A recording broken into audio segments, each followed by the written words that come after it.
Mga 26. 26, bakit? Wala ka bang tiwala dun sa nag-ano sa'yo, na nag-handle? Hindi kasi nung time na yon, marami pa akong contracts na kailangan gawin.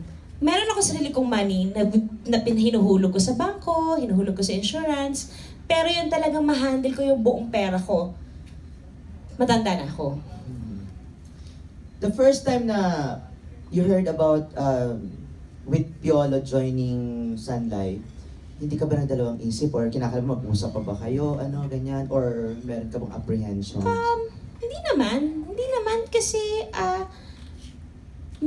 nandun kasi ako sa point na matagal ko nang kasing produkto ang Sun Life. Kumbaga, matagal na akong client ng Sun Life. It would be harder siguro if walang pinanggagalingan talaga yung relationship ko with Sun Life. Working with Piolo, it wasn't an issue at all. Yung working with the same product or with the same brand with Piolo, hindi namin siya actually napag-usapan. It wasn't part of the conversation. Kumusta na kayo? Okay naman. Hindi kasi, di ba? Kasi darating kasi yung time na magsasama kayo na parang i-promote or di pa parang sabay. Okay kami ha? Hindi kami nagtatarayan, hindi kami nag-iisnaban. No, we're okay.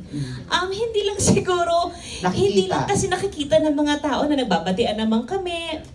Okay kami. Nagkausap na ba kayo? As in yung... Nakikita kami.